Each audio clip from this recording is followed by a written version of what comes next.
Hello and welcome to the Care Experience. My name is Peter Lane. I work with an organisation called Epic, empowering people in care, and this young person here is...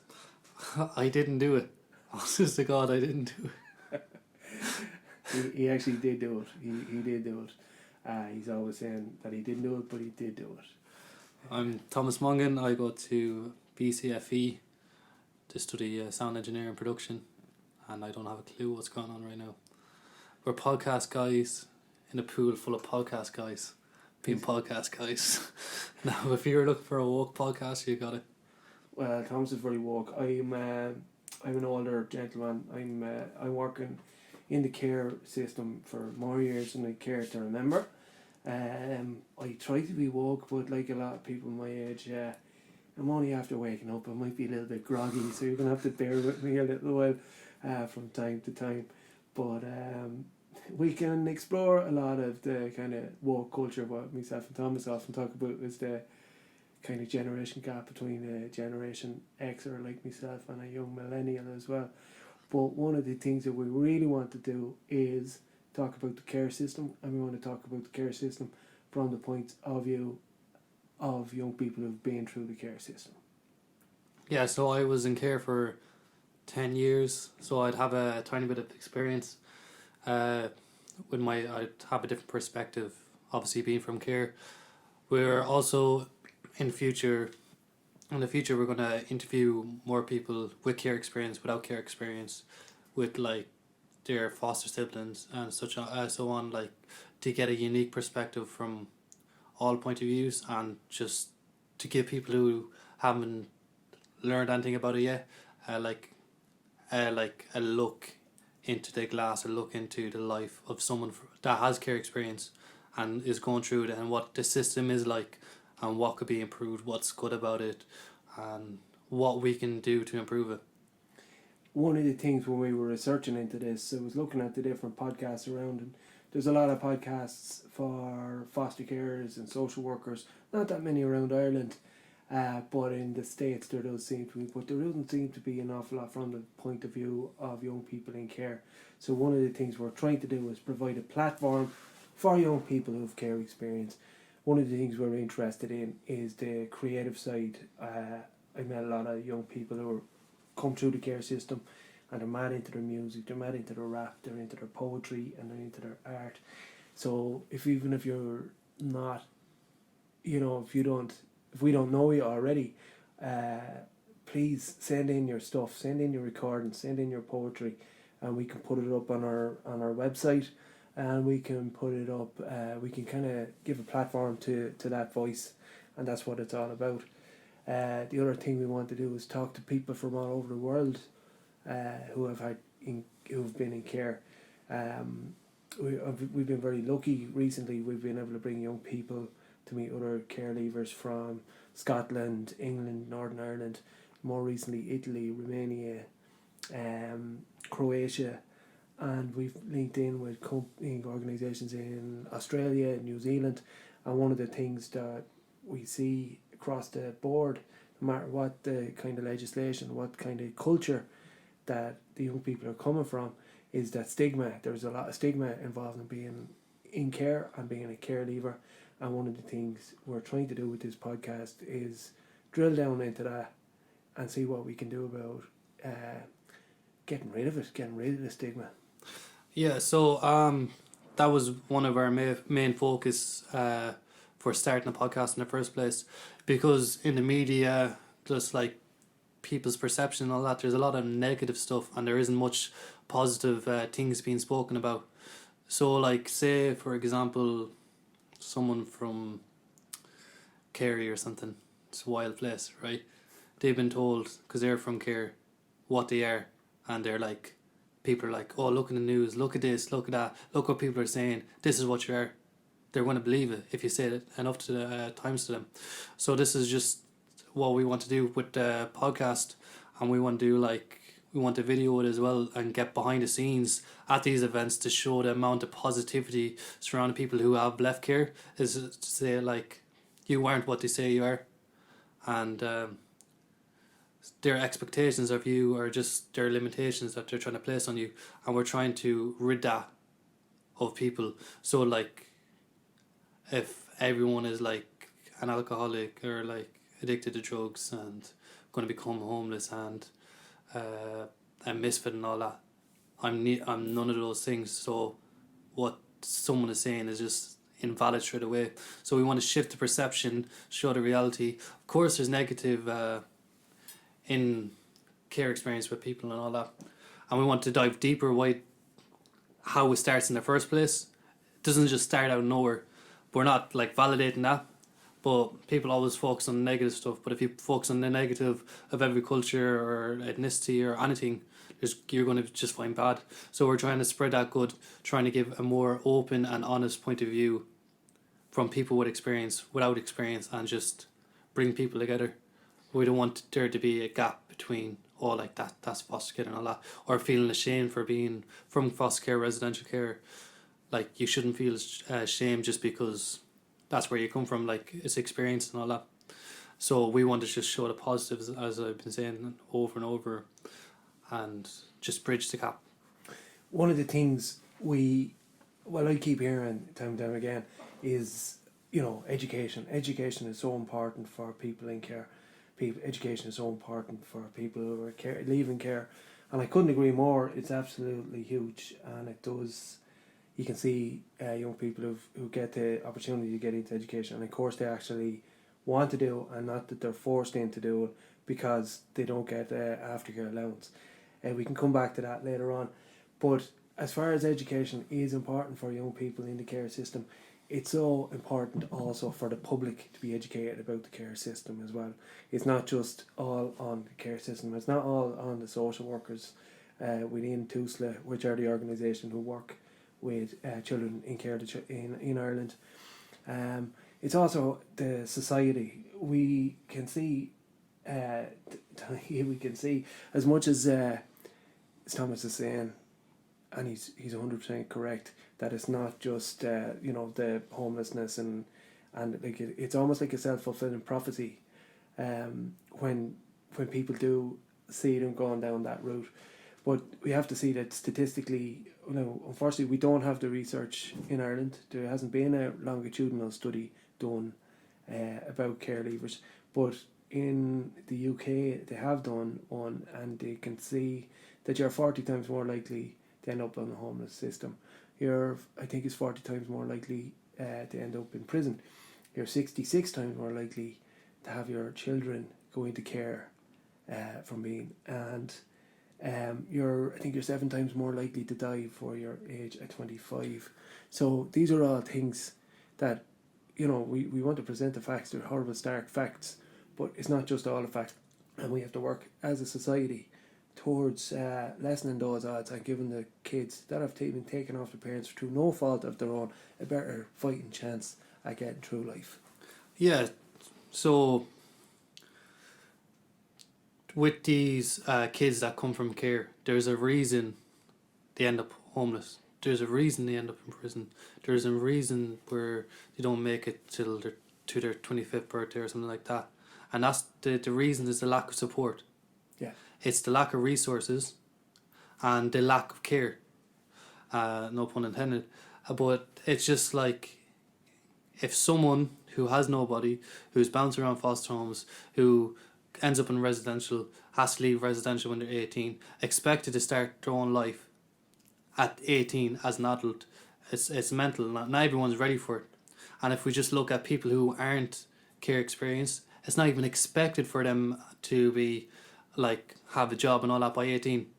Like, they get to go to college till they're 24, and then they get to go back to their parents' house to figure things out.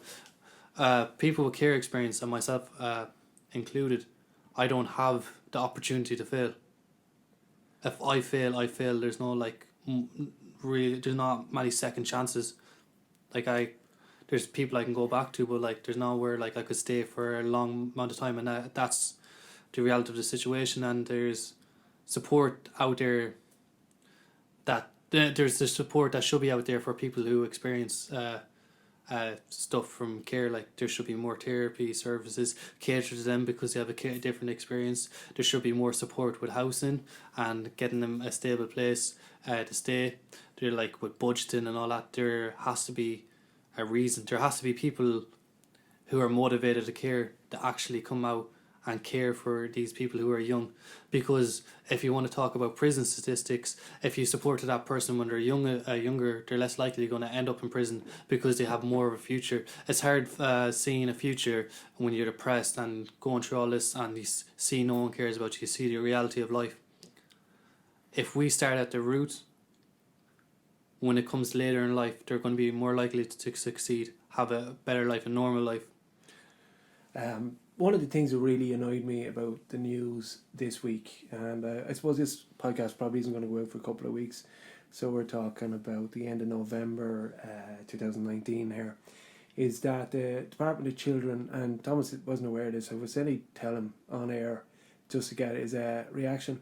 This week the news came out that the Department of Children and Youth Affairs handed 60 million euros back to the Exchequer of unspent money. And this made my blood boil, because I'm going around to meetings and I'm being told on behalf, I'm an advocacy officer, so I get told on behalf of children and young people in aftercare and children who's, adults who've been through the care system, whose own kids are in care, that there are not resources there for mental health services, there are not resources there for housing, there's not resources there for for disabilities, people with disabilities who are in homelessness after coming out of care. And it drove me insane that 60 million euros was handed back to the Exchequer, and there has to be a lot of answers questioned about that. It is horrific that amount of money has been handed back. It's almost like they'd rather you fail, like, do you on about like the price of prisons and all that, but they won't help you from the root, like they won't help you from the start.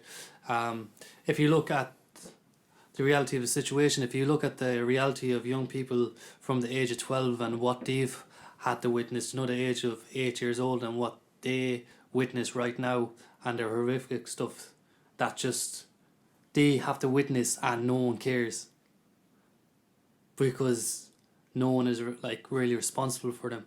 Yeah. So they can get away with things. They can get away with stuff that they wouldn't be able to get away with for people who aren't in care because they have no one to fight for them. And when you're feeling like that, when you're feeling weak and everything is going against you, you're not going to want to fight for yourself. No one's going to fight for you. Who's going to help? Myself, I wasn't going to do aftercare in the first place. I wasn't going to do the service because I thought it was involved with care. My social worker at the time, who was great for stuff, she just took my answer for it. I was like, no, because I just thought it was care. She didn't try to explain it more. It was youth workers, it was youth centres, it was these youth organisations that shaped my life. There are youth workers who have dropped me to my interview, waited, brought me back home, who've moved me to Dublin, who have helped me, still help me when I go back. That's the services that should be open more. It should be encouraged. There should be more facilities. There's good youth clubs, but there's youth clubs where it's there's not much into. So why would people go? There should be more courses for music, art, creative stuff, anything placed into these studios. And with 60 million given back, you could have done that for the whole country, and still how much would you have left? And that's just one thing. Yeah. It's one thing saying, we want to help people, and there's another thing actually helping them. And these politicians and so they can say, we'll do that, we'll look into that, we care. You're in power, you don't care, you haven't done anything, none has changed, you don't plan on changing anything, and you assume people aren't going to call you out for it. We're calling out this one, 60 million euros. 60 million. That's even if you don't care about the human misery that's causing. Even if you're just an economist, that money is going to cost the state. If you spend that money, there where it's needed, where young people, we know who these young people are, we've bags of files on them, we know that they're going to run into an awful lot of trouble once they turn 18, and the supports are not there. If those supports are not there, they're going to cost the state an awful lot more in homelessness, addiction service, mental health services, prisons, the whole lot more. If they don't get the support to do what they can do, to fulfill their potential. And from statistics that range from a load of different countries with the same exact problems, and with money to give like that, as I said before, it's like they want you to fail, because they could prevent a lot of like costs if they just help from the root, but they don't want that. Like, how much money are you going to give back next year because they didn't listen? And it's not like a lack of talking or anything like that. They're just simply not listening. We try to get meetings. We've had a meeting with these people and none is changing. It was very depressing to hear that that figure of 60 million that was handed back to the Exchequer, because we all know, and it's not just us, and it's not just care leavers. I'd say there's every foster carer, every social worker, everybody who works in addiction, everybody who works in the whole social care spectrum was very, very disheartened to hear that news, and I really hope that never happens again, because it's gonna cost us in the long run if we do stuff like that. It's very short-sighted, and I'm very surprised at the current minister for allowing such a calamity. Okay, now we're going to play you a song that we recorded 2 years ago for Care Day. Gary McCarthy came up from Cork, and we had a great bunch of young people in here. We recorded it. It's called You've Got Rights That They Can't Touch. I really hope you like it. Yeah, it's a good song made by people who want to just express themselves and express their views and how they feel. So I think it's great that they use this song as a creative output. You're lying. You said you didn't like it at all. I didn't like the song. Yeah, well, I liked it, especially listening for the bass playing. Okay, I suppose this one was really good because it was the first time we got Andrea Martin involved with us, and she's gone on. She's actually sitting on the Epic board now. She's in a band called Mama Martin, and they're really, really awesome. Yeah, she related to Austin Martin, the fella. That fella, I don't know who that fella is. Your man. Aston Martin, the car man. The car dealer. No, I don't think so. Okay, I don't think so either. Okay, You've Got Rights That You Can't Touch.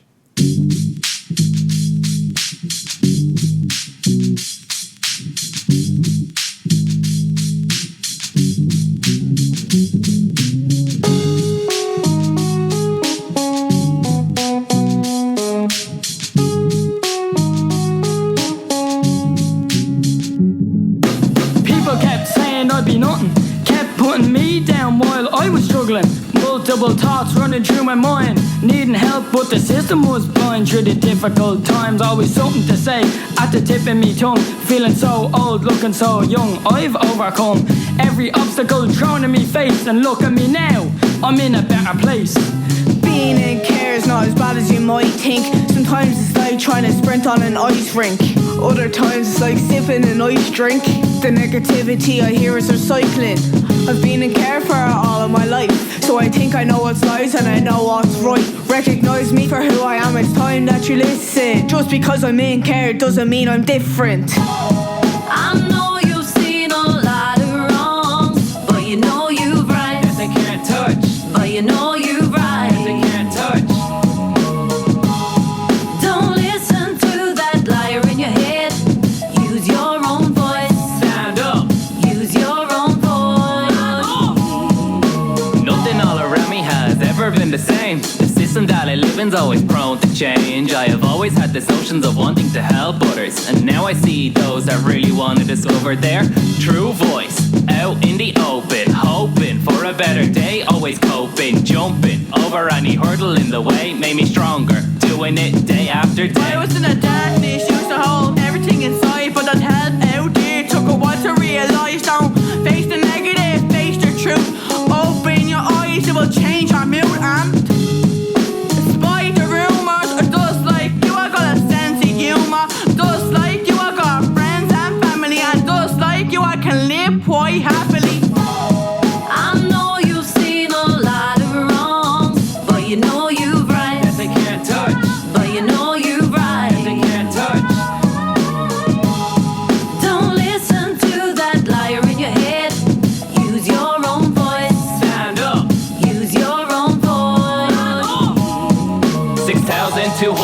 people and care, each with their own story to share. Tales of brilliance, loss and resilience that need to be heard by the millions. 6,200 young people and care, each with their own story to share. Tales of brilliance, loss and resilience that need to be heard by the millions. I know you've seen a lot of wrongs, but you know you've right. That they can't touch, But you know you've right. that they can't touch. Don't listen to that liar in your head. Use your own voice. Stand up. Use your own voice.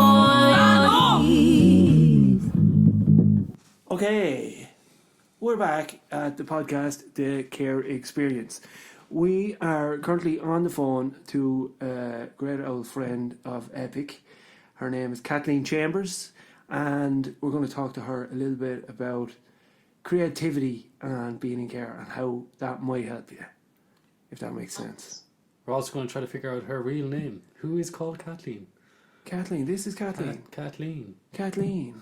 Kathleen. Kathleen. Well, there you go. Kathleen was actually instrumental in me starting working in Epic. She was on the interview board when I was being interviewed, and despite there being far better qualified people to get the job, she just thought I had red hair and kind of said, "Yeah, let's go with it." But you're saying you don't have red hair. You were a ginger, and also you worked in the O2. I was like, yo, this man's put shows together. I don't care about anybody who was like, child experience. Yeah, like it's him. He's cool. Yeah, it worked out well for me. My old rock and roll secret past that nobody knows about. Didn't work out well for the kids, but Terribly. Yeah. In fairness, that's the another kids, story. they got the raw end of the stick And there. your rock and roll days aren't in the past. Vagabonds and thieves are brilliant. Oh, we stop now. This is That's the first ad of the podcast. For you. free ad for the podcast. Thanks very much. You're welcome. Tell me what are you doing now? With you're over in NCAD now. First of all, you're a care leaver. Yep. Tell me what you're doing with yourself these days. Yes, I will go to NCAD and I do graphic design. Very good. It's stressful, but it's great. It's really good. It's great if you got a creative side. Which you do. But you can't draw. but if you have no artistic skills. So basically I'm in art college but I can't draw. So that's what I'm doing. Yeah, at least you won't become homeless. That's so true. That is so true. Yeah. You're getting practical life skills. Yeah, a lot of the people who can draw, they you know what I mean, they can't actually earn a living from doing it. So you actually have a skill that will get you a job. What's the difference between a pizza, and an artist? What? A big 24-inch pizza. A 24-inch pizza will feed a family. Whoa! That's true, though. It's sad. I know it's true. It's true, and it is sad. It's true. The creatives in Dublin and in Ireland are finding it very, very difficult time to make ends meet, and it's a difficult job to. It's a different time if you're trying to be purely creative. Actually, that's how I got put into cares, because I was drawing too much. You're drawing too much, were you? Yeah, nothing was good. And they just put me into care. They're like, we don't need this. Funny enough, a lot of the people who I worked with when in social care, an awful lot of them were in bands, an awful lot of them were into music, and it was handy because of the hours that you met that they were working. You might be doing your 24-hour shifts, so you'd be able to do your gigs at the weekend. But I met some really cool people who were into their music in social care, and it's an awful shame I found that they weren't encouraged a bit more to share those skills with the kids when they had them. Like sometimes I found that there's all these really, really talented people working in social care that It's true. One of the staff that was in my house played guitar. I just joined guitar class, so whenever he was on, he'd bring his guitar in, and the two of us would he was good and I was shit. So he'd be running away and showing me stuff. And then there was another lad who also played guitar, and he wrote a song with one of the girls that I lived with as well. and I think they performed at like the Christmas mass event thing that we had. Okay. It was really good. But it's true, it is true. Like there's a lot of red tape at the moment, like in social care. Yeah. So there are things that like people like have talent in and have like passions about, but they can't share it with young people. Do you know? I agree with that. And one of the things that we're trying to do with this podcast is to kind of provide a platform for some of that art and some of that creativity. The raps and stuff that you guys do, like, and like I've seen songs and stuff from like YouTube from young people who have written about like care and stuff. That's incredible. But social care is so like policy and procedure. Like there's no creativity. Yeah. Like one project I'm doing at the moment for my end of year degree show, I'm basing it on like young people in care, but I can't actually go and speak to people in care because of child protection. Yeah. And there's such a lack of art and like awareness, like visual awareness. Like you can get books and you can get like, you know, the policies and procedures all printed out, but there's nothing visually stimulating to do with social care. It's all very like academic. Yeah, absolutely. And lacking in creativity, because I was struggling to try and find like examples of like works that people had done regarding like the care system, and it's just very difficult. There's still a taboo about it. There was like nothing except for the videos that you had made. You know? One of the things with this podcast, if anyone is listening there who has care experience and they have a song or a poem or they've made a film or they've some art, please send it in. Or write in. Yeah, I'll write like into it. if you've written stuff as well. Yeah, you know, absolutely. That's true, because like anything creative, if it's like drawings or like artwork, because it's so funny though. Like it like there's different types of like art therapy. Yeah. But there's no like art shows or like young people expressing themselves creatively. Yeah, absolutely. Because even like if you look up, because I was trying to find like how have like, you know, achieved stuff. Marilyn Monroe and stuff grew up in care, which I found very interesting and had no fucking clue about. Yeah. So you're saying I have a chance with the president? Like that's not talked about. She's talked about like, you know, oh, did she have an affair with JFK, and her skirt lifting up on events, movies and stuff. Like there's no history. She's lifting up her skirt with events. I don't know. No, I don't know. Maybe you are. She's lifting up the skirt with events. I do that all the time. Thomas is too young. Thomas is only a young fella, so he doesn't remember anything that happened before 19. I don't know. Not even no. It's 2005. He doesn't remember anything. 2010. Yeah. Everything's a bit blurry. I said earlier, you know, Paul McGrath grew up in Kerry. He said, who's Paul McGrath? And he's still drawing a blank with a lot of stuff that happened pre-2009. You know the president? He grew up in relative care. That's right, yeah. Absolutely. Yeah, do you remember he was saying that at a conference? Actually, there's a podcast in the future I'm going to do all about Celtic society back in Brehon times. Cuchulainn grew up in care. He was a huge part of Celtic society back in the 7th and 8th century, and prior to that had fosterage. Like you were automatically fostered by another family.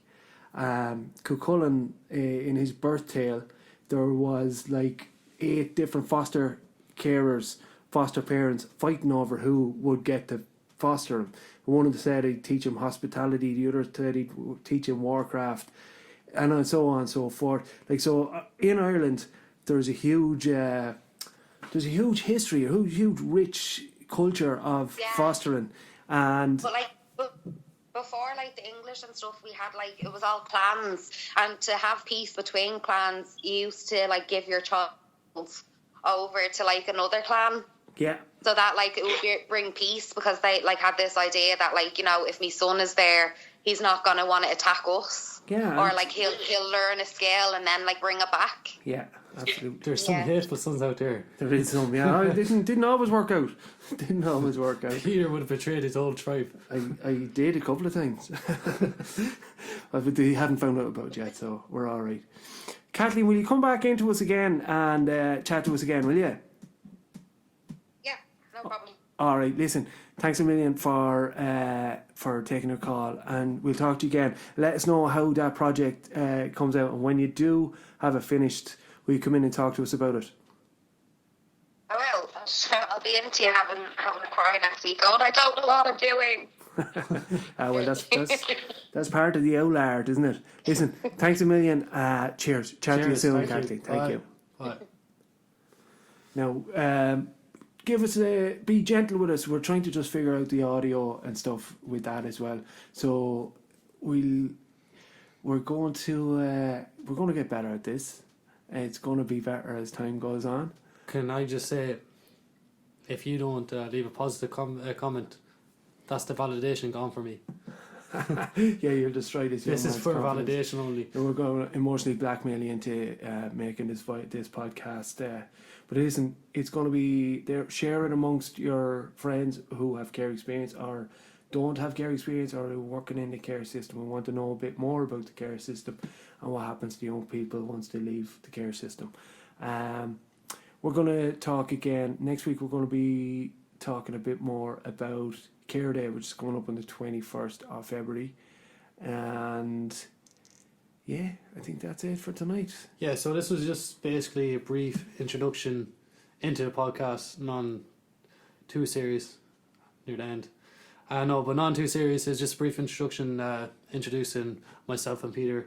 In future episodes, there's going to be more structure probably, and we're going to talk about different topics. So every podcast is going to have a different topics, and we're going to discuss that, and then we're going to come up. This podcast is called The Care Experience, so we're going to say hashtag The Care Experience, put that on Twitter or whatever, and then we can have a discussion about some of the topics talked about. Absolutely. And don't forget, like, this is not our podcast, this is your podcast. So if you have any comments that you don't want to put on Twitter, or if you want to send stuff in to me privately, you can send it in at Peter Lane, PETERLANE at epiconline.ie, and we can talk about that. Also, if there's any questions about your rights and entitlements, you can go on to the Epic website, or you can contact me on that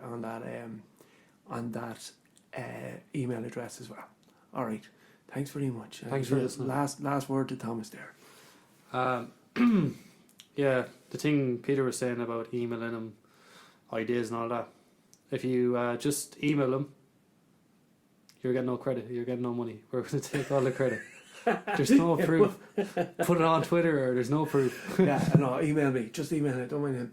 And actually put up a podcast as well and say that you don't mind not getting any money for us doing it. Just actually write that in. Also, if you have a topic or something you'd like us to discuss, you're more than welcome. And then eventually we might do segments where we get people through Skype or through phone call, and we can have a conversation with some of the people if they're interested. You, Okay. the people. Peace out. Mind yourselves out there. Okay. Take care. Thank you. Like and subscribe to the Caresystem podcast.